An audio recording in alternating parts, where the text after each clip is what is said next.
talk a little bit about yourself. We talk about the injury issues. Obviously came in as the #1 overall pick. They played 105 career games. Obviously unfortunate. Multiple microfracture surgeries, which at that point, one was devastating to a lot of players' careers. Yeah. But what do you feel like is the biggest misconception people have about you and your game on the court? They like to throw out a bunch of words, but I do know for a fact that when I played, I was dominant. It was a time where I wish I could have stayed healthy in my athleticism, being able to run, being able to be strong, being able to guard the likes of Shaq and Yao, was a plus for me. And I felt like I was almost there. I just couldn't stay healthy, man. I still remember when my kneecap broke in half, and I jumped up. I looked at Aaron Brooks like, nigga, you kicked me? Like, I thought he kicked me. That shit literally just broke in half from how I jumped. But, I really do think I was, that type of player that made up for so much. As a big, you're not really looked at as an other, but I think I was. I did so much of the little things, blocking shots, the rebounds, not needing the ball. I'm going to go ahead and set a pick for 3 different people in the same play. But, I'm going to get that offensive rebound if I need to, So I think I dominated in that aspect when I did play. And, I would like to look at that a little bit differently. Okay. Went to the finals in college as a rookie. A freshman. Freshman. Yeah. Made to the finals, Miami. I swear, I went there. I signed. I want to get my ring finger right here. Right there. Right there. I was so ready for that shit, but them Spurs had other things. We was going through one of the shoot-arounds for the finals, and I was on the scout team, and I had 20. And the 30 minutes shoot around. He was like, yeah, we ready. I was like, no, we not. No, we not. I'm ready. I don't know about you, gentlemen. I'm ready. So we talked earlier about Embiid. Embiid had said previously in the Sixers that he's not going to play back-to-backs. Guys like Kawhi still injured and then things like that. But what are your thoughts on load management? And is it a good or bad thing for the league? It's going to be good for that individual player. Just being able to preserve his body, whoever's body. But when you get to the point where you just letting it be known before the season start, or you just never playing, but you like, I'm a load managed, but I'm gonna take 3 weeks off and nobody knows why, that's when it kind of gets muddied and people are starting to question what's really going on. But honestly, as a player, you guys, if you had the opportunity to be like, oh, shit, I know I'm playing this game, I'm not playing this first of this back-to-back, you would take that opportunity if you had the chance to preserve everything you got, especially when you're dealing with injuries and stuff like that. Well, you part of the microfracture. You part of the microfracture. Yes, sir. No, he's not. He is the beyond president. Anything we've ever experienced. He's on the board. He's a board member. Oh, you the board member. The founder. Hey, He's the before my first season started, microfracture, done for the year, played a year and a half, broken kneecap, coming back from that, microfracture. Damn. Rehabbing from that for 8 months, microfracture. Oh, man.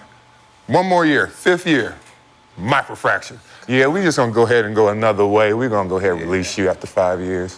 3 in a row. I laughed at the 3rd one when the doctor came in. He said, yeah, you got some missing cartilage. I said, the fuck out of here. I ain't even got no cartilage. Hey, I can't have no cartilage now. You've been poking holes in my shit for a long time. Yeah, bro, like that. Nah, he is. Man, tough. So yesterday we talked And a he little was doing bit. from the beginning then, without even knowing. That's tough. Yes, sir. Yeah. But how hard for you is, yesterday we talked about the whole bus convo. You had said previously that people were going to look at you as a bust, but we've talked about this on this couch. There's a difference between being a bust, right, when you had the opportunity to play, you just didn't deliver, versus yourself who came out and when you could play, but nobody's expecting broken patella, 4 microfracture surgery. I think nowadays people go back and they'll check Basketball Reference, look at the stats, and try to come to some conclusion about it, not realizing how desperately you wanted to be on the court, how much you put in, and then missing that close to 4-year chunk and still being able to come back and play with the Heat and preserve your career. I think a lot of guys would have tapped out after that point. That buzzword comes out a lot, but also when you go down top 5 greatest player ever drafted right after me, You know, that was back when I was trying to own the narrative and be a part of the joke. Like, fuck it, I mean, whatever he doing, of course I'm gonna be a bust compared to that shit. Yeah. But, you know, I know what I am. I know what I could do out there. And a lot of basketball heads know that as well. So we're gonna change that narrative and say when I was out there, I was able to dominate and contribute to a team, as he said, go to the national championship as a freshman, playing against, 6 NBA players. We got Al Horford, Joe Kim, Corey Brewer, Torian Green, Chris Richards coming off the bench, and fucking Maurice Spates on the bench. And they won back. And they should have gave you the ball. You 10 for 15 in that game. 25 and 12 with my left hand. Your team was 4 for 23 from 3. Just sunlight. With the offhand. Yes, With the sir. offhand. But That's hard to do, though. Ain't that many freshmen. I'm not going to lie. I just won't, because there's only a certain, it's a small number, man, on this planet that can say they had their name called first. We have 2 of them on this couch right here. So, bus, nah, I'm betting y'all, See, I'm a bust. right? There's only one I'm a bus. bust. There's only one bus I know, and it's in his name. Kwame Brown Bus Life. Yeah, we were not going there. What I'm saying, We went there yesterday. Let it go. Shit. He's the GOAT of bus. Can y'all tap up? Packed out. He's trying to get I need y'all to have a red table talk. Red table talk. Please. He ain't gonna see this. He drunk. Gil, Doc, Kwame, He probably drunk. Darvin right now. He Ham, don't see that. red table. Please. Hey, we get, He probably drunk right now. I know visionary. y'all really used to We have. get Darvin Ham on the table talk. He could be the I mediator. never hung out like that. Ripping Bibles in half with his bare hand. Oh, shit. No, but Shit, on throw Nick on there. yes. First year a little bit, but no. But no. Y'all need a red No, he table he ain't with gonna- Gil. no, he ain't gonna- Get it all out. I'm just going by the because I'm a little smart. he got the name, so I just PTSD. it was just a good segue. That had nothing to do with anything we were talking about. No. Kwame coming. You ain't no bus, man. Had nothing to do with. Nah. Like all you know I what's so can funny? say. I Like can't even feel- just to keep it a buck. Back then, there was no. They wasn't ready for players. There was no structure for development. It wasn't a thing. They just expected you to already know how to play, be good. That there was no, like, our player coaches are literally player coaches. Like, you played and you coaching. You only coming with us to the club. You're not really actually sitting there and rebound and putting us through drills. You didn't do none of that shit. Right? You was done with your basketball career and you was just basically a coach. And then you talk to us on the bench. There was no actual developing players. So a lot of young players that came in, if you wasn't getting playing time, you was damn near gonna be a bust because nobody was working on your skill level. So when you did get the time, you knew how to play. From there, you're just sitting on the bench, just But number 1 pick, that's hard to. Ain't too many number 1 picks sitting on the bench, really. depends on what team you are.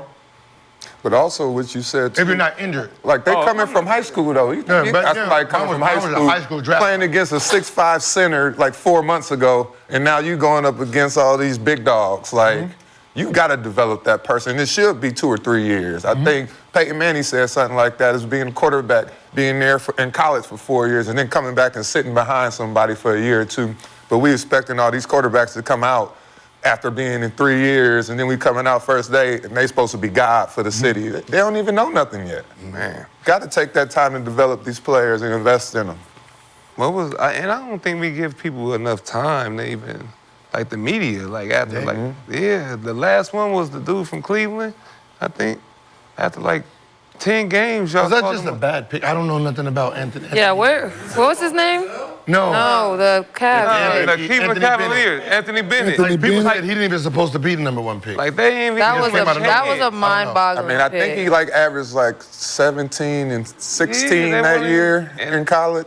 UNLV. That was just after a. It LeBron, was just so- who's Shit, number 2? him, Olawakandi. But I'm just saying, as far as number 1 pick. he just started playing Who basketball people- like a yeah. few years before that. Yeah, that's what I'm saying. So it was unexpected for them guys to be number 1. Who was the second pick after? Oladipo to the Magic, Otto Porter Jr., See that injury? Cody Zeller. Wait, what? No, he wasn't hurt yet. Wait, what? I'm reading that draft. That draft class. I thought just like, okay. Yeah, Bennett's year. Bennett went first. Oladipo went second. Otto Porter Jr. third. Zeller, Alex Lynn, Nerlens Noel, Ben McLemore, KCP went 8th, Trey Burke 9th, CJ McCollum went 10th to the Blazers, Michael Carter Williams 11th, Yeah, so. Steven Adams, Okay. Kelly Olynyk. We got it. But See We why got it. W was 11. We got it, brother. It was one of these. 15th pick That though, was a weird draft. Giannis Antetokounmpo. Really? But at that point, He wasn't Giannis yet. He was not Giannis yet. The Nashes was still No, here. but But Did you hear- 15th pick? Did y'all hear about I Jeff didn't know T? that. Did you hear Jeff T with the Giannis story? Which one? Where they said Atlanta Hawks secretly had Giannis hiding in somebody's basement in Atlanta, and they were trying to figure out, because they didn't think nobody knew about him. So they were basically trying to figure out He was hiding in how somebody's to basement. get him Hiding to in the 15. basement. Yeah, they said he was working out hiding in somebody's basement so nobody can see who he was. And how he got to Milwaukee is one of the, I don't know if he was on the coaching staff or management, who was in Atlanta, got fired. Damn. Went to Milwaukee. They said, yeah, they got a motherfucker hiding over there in the goddamn basement. So He gonna he's break really your high. championship. So they're the pick before Atlanta. Damn.